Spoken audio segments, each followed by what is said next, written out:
What you are about to see will give you a glimpse into the mind of a real killer.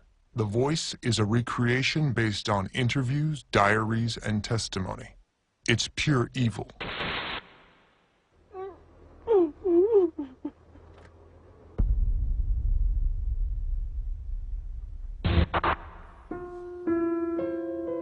It all started with the van.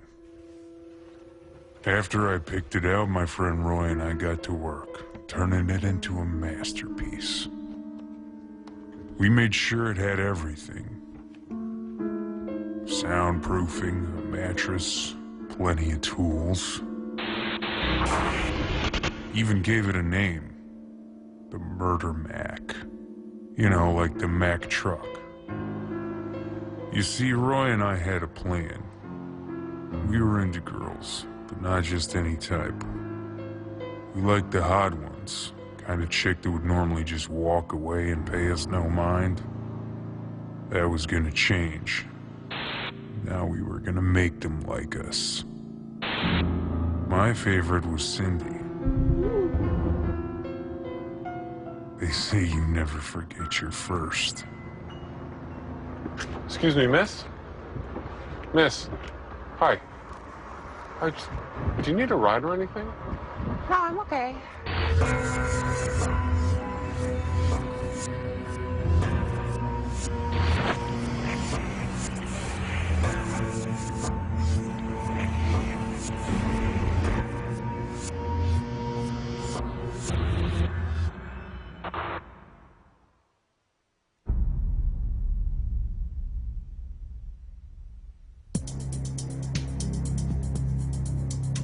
Los Angeles in the late 70s was really a melting pot of young, attractive, hep people trying to get ahead in the world. There were so many kids walking around and feeling totally invulnerable. It was a perfect time and a perfect place if you wanted to be a serial killer.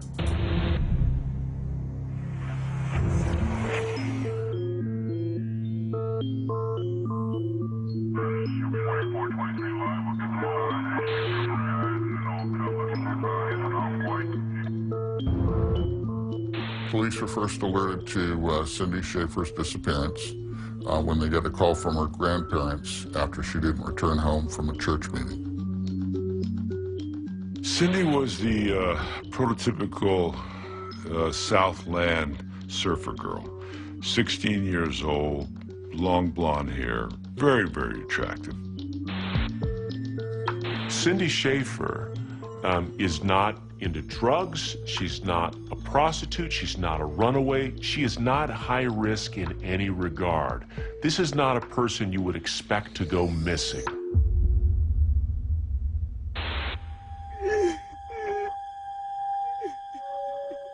I'd always been into women, maybe too much, because I never had much luck in wooing them. Roy, he was the same way. Yeah, we snatched them up off the street, tied them up, but we treated them well. We partied with them, drank with them, gave them food, smoked some grass. We were friendly. That is until it was time for the real games to begin. Then we weren't so friendly.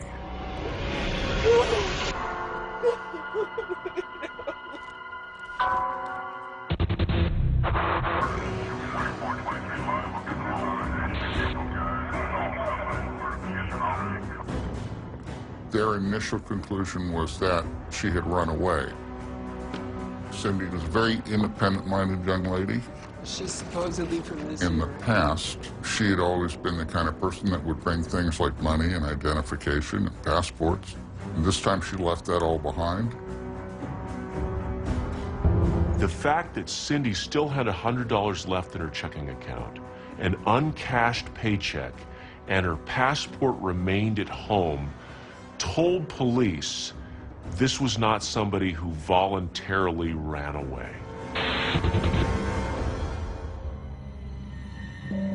We met in 1978 in San Luis Obispo prison. Roy always says that I saved him from a beating.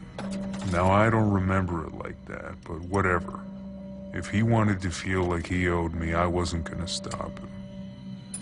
I'd never met someone like Roy. He was obsessed with sex. He'd done time for rape for a reason. And after I got a taste, I got hooked too. There was nothing like hearing a beautiful girl scream.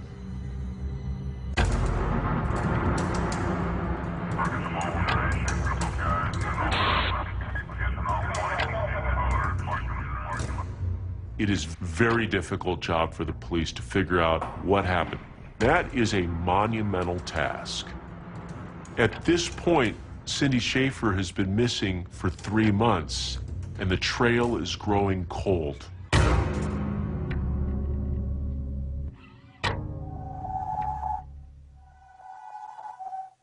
When it comes to girls, I'm really picky. For starters, they have to be young. They have to be attractive. I can't stand ugly women. I don't like hookers or junkies. They're dirty and they make me sick. Hey. Hey. How's it going? Good? Yeah! The thing is, when you fantasize about girls all the time, the reality has to live up to the fantasy. Otherwise, what's the point? It's hard to describe, but I know it when I see it. And then I have to have her.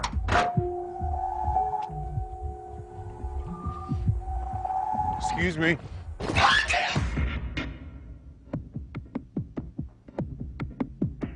Tell me what happened. The Manhattan Beach Police received a report from a woman who said that a man had attempted to abduct her using a caustic chemical to help subdue her. Excuse me. Sorry? That she'd been able to fight him off. And the man ran back to a van and escaped.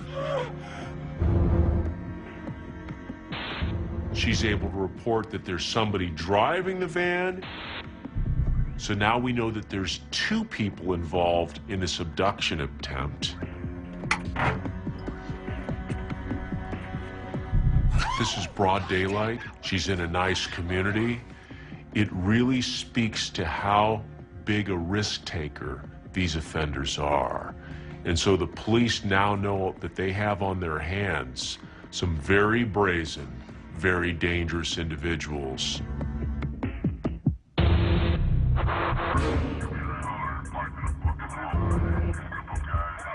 The fact that they're attacking a woman who is by herself, there's not a robbery attempt.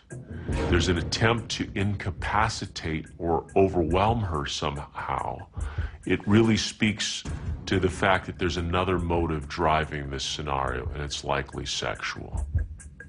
The thing about these kinds of crimes is the more comfortable they get, the more free they feel to experiment and to take it to the next level.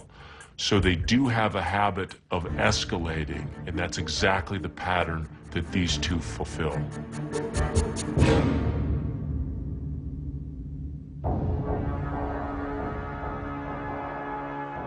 I've always liked working with tools.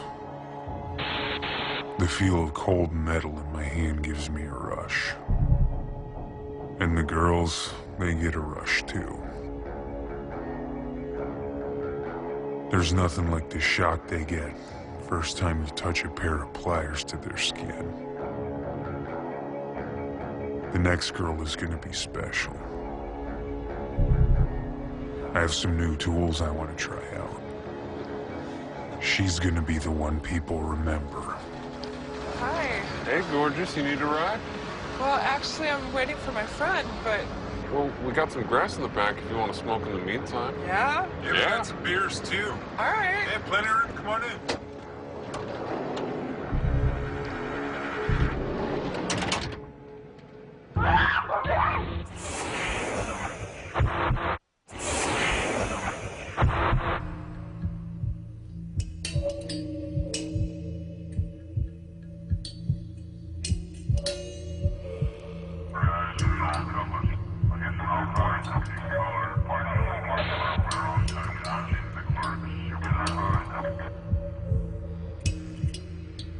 Police respond to a residence after an early morning jogger reported seeing something. She's totally nude, laying out flat on her back with her arms spread and her legs spread. This victim had been strangled with a coat hanger wrapped around her neck, and it was obvious that it had been twisted with some device like pliers. She had a lot of these plier marks on her breasts and other parts of her body. One look would tell the police that her last hours on this earth were unlike any hell that could be imagined.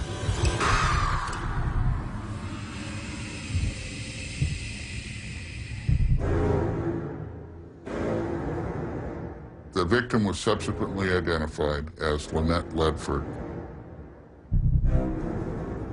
Lynette Ledford is a typical 16-year-old girl looking at a body of this attractive girl who had been tortured and destroyed so horrifically, would tell the police volumes about what kind of a terrible, violent predator was in their midst.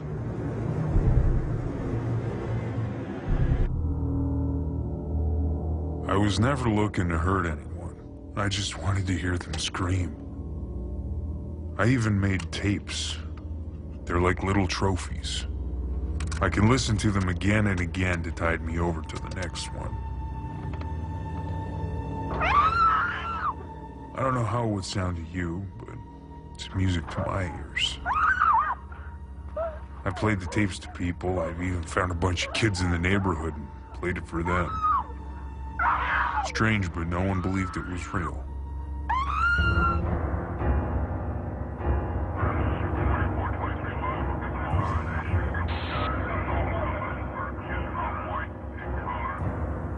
When you look at what kind of victims are they selecting, that tells a lot about the offender. In this particular case, you've got men who ultimately are choosing those targets which probably most closely resemble their fantasy life. They are going out and they are looking for their desired sexual fantasy objects. Excuse me, miss? Miss? In school, they were always slapping me on the wrist for something. I got fed up and dropped out when I was 17. They gave me an IQ test before I split. I scored a 138. Genius is 150. Not bad for a kid who never went to class. I knew then that I was smarter than most people. Not much has changed since. The cops. They're never gonna find the girls when we're finished. So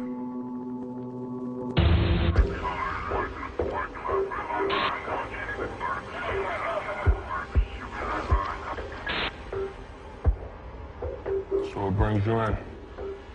The first crack in the case came when an ex-con had seen reports of Lynette Ledford's death in the press. He'd said that a friend of his had been bragging about kidnapping, raping, and torturing and killing young ladies out on the street. He played me a tape. It was a girl screaming. And this friend, does he have a name? Norris, Roy Norris. Roy Norris was in his mid-30s. He worked in the Redondo Beach area as a electronics repairman. The stakes are life and death. And if they're wrong, then this person's going to go on and keep doing what he's doing. If they're right, soon they're going to come face to face with the most ruthless, vile criminals that they've ever imagined.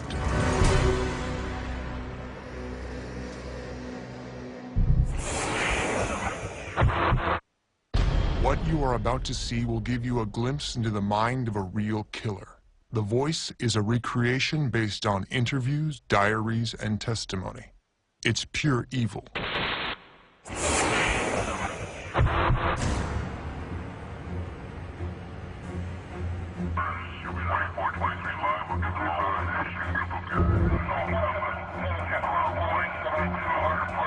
The person who came forward and contacted the police and identified that person that he knew. Does he have a name? Norris, Roy Norris. He was at least 6 foot tall, pretty well built, dark hair, clean shaven. The case took on a high priority for the police department because they knew a lot rode on this. They knew that they had to get to these guys quick because if they didn't, they may be finding many more bodies.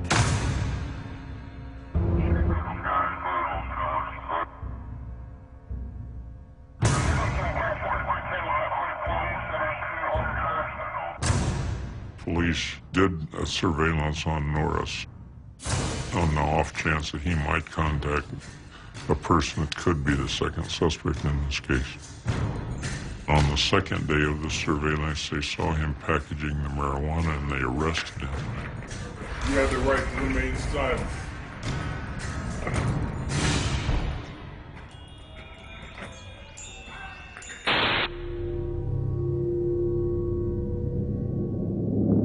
Everything was his idea.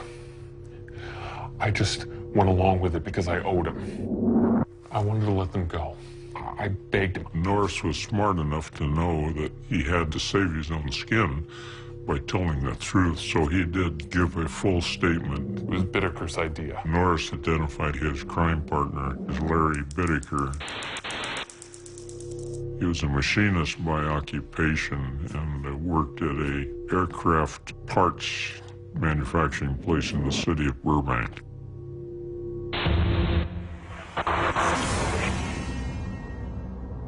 Roy Norris told investigators he and Bittaker saw Cindy walking down Pacific Coast Highway. Yes. Hi. And they drove up and Norris jumped out and grabbed her and threw her in the van.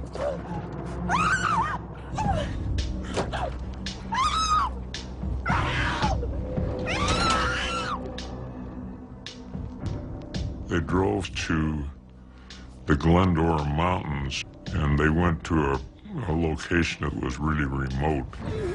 Then they raped her and killed her and threw her body down into a canyon.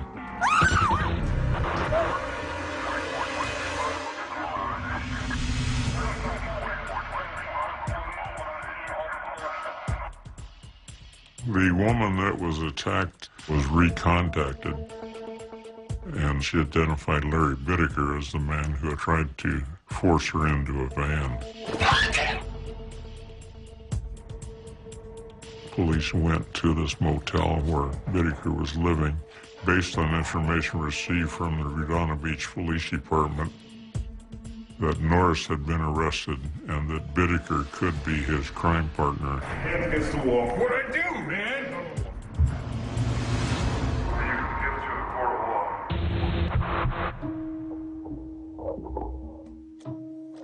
The only people who can put my ass in jail are lying in the bottom of a canyon. And they aren't talking anytime soon.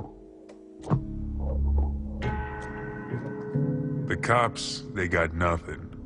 And when it comes down to it, they have no idea who they're dealing with. As part of the arrest, his van was impounded. When they first opened the van, they saw that it had been soundproofed. They found some photographs. All of these photos were of teenage girls. They were all unidentified.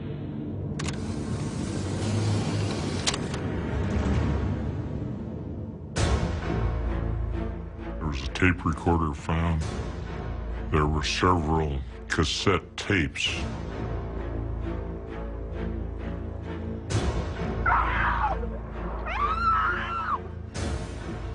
thinking we may only have scratched the surface of this thing. The scope and scale of this may be much larger than we even thought.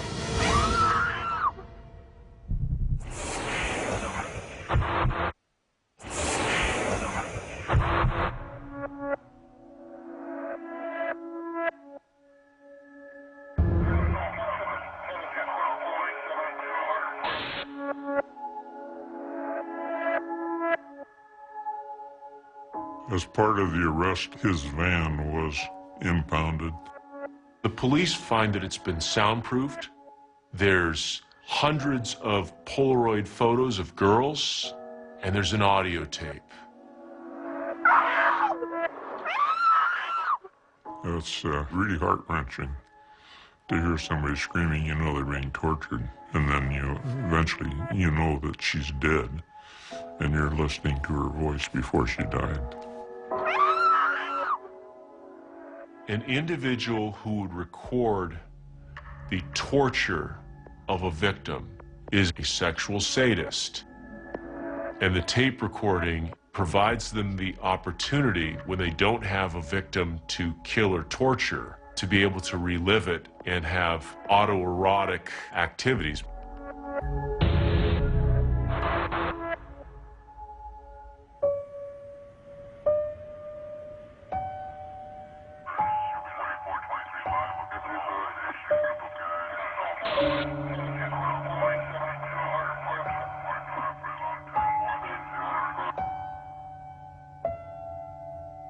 Bittaker denied everything at first, and then basically just shut up and says, prove it, if you can.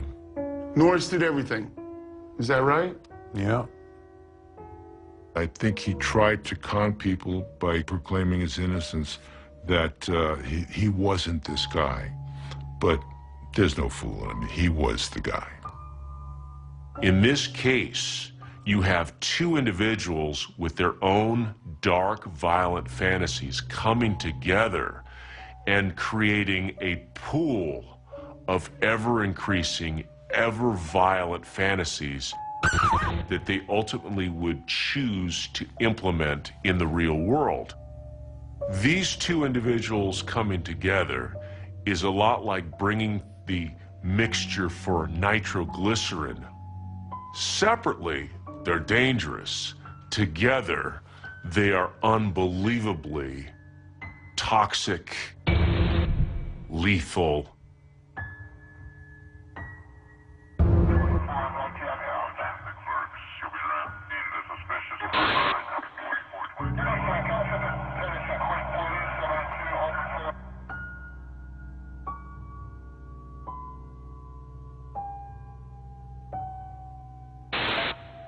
Bittaker killed because he enjoyed control over life and death. He's sadistic. It's part of his fantasy life. It's part of what he had fantasized about probably since he was at least a teenager. And Bittaker killed because he wanted to.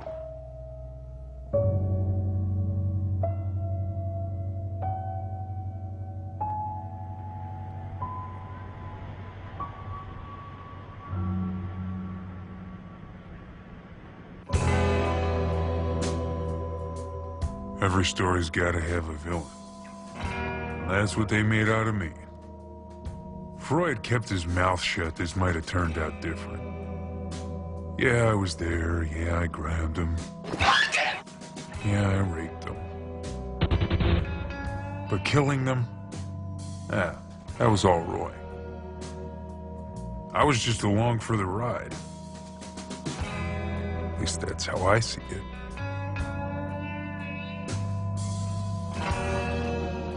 Truth is, only God, Roy, and I know what really happened that summer.